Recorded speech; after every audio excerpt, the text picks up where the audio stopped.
Zoom natin. Ayun. Naghahag pa siya dun.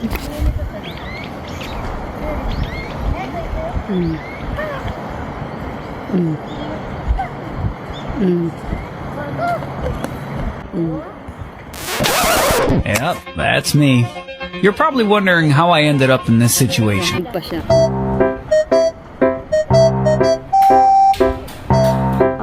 Hindi lang picture yan.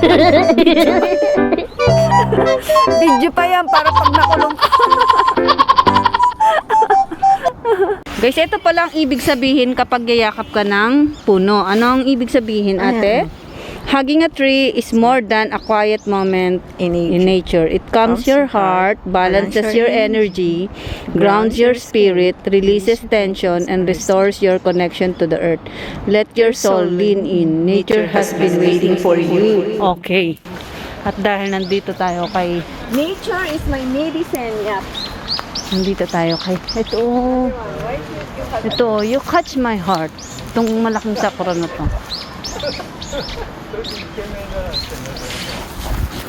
Try natin dito. Bagay may malalaking puno din.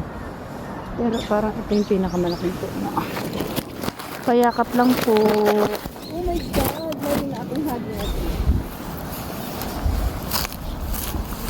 Payakap lang po. Kaso walang ano? Dito! Walang patungan. Tama na ngayon. Ang ganda ng kapo. Diyan mo pinatong. Dito!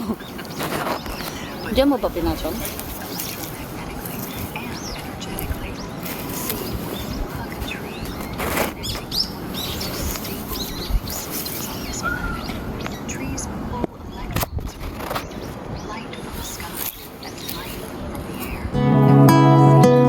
Dadamayan ka sa lahat, aking sinta.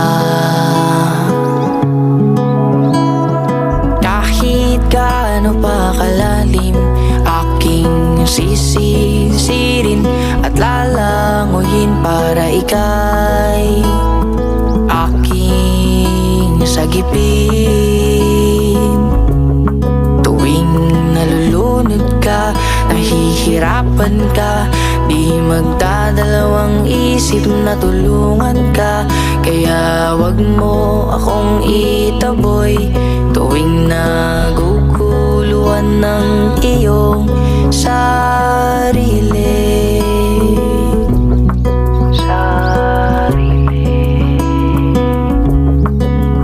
Kahit gaano man kalalim. Hindi pa siya tapos mag-hug.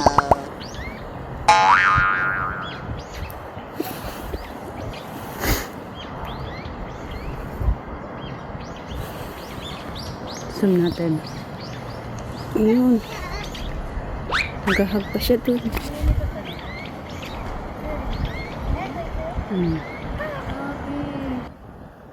Ganyan siya kaganda, guys. Ganito kaganda ang sakura flower. Diba? Grabe, ang ganda-ganda niya, oh. Uy.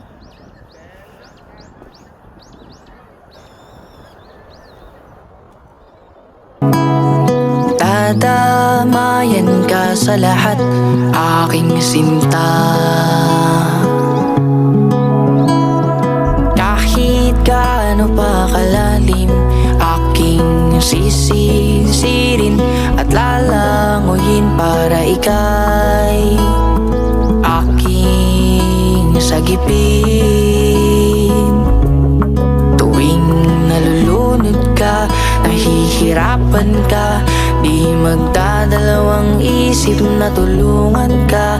Kaya wag mo akong itaboy tuwing naguguluhan ng iyong sarili.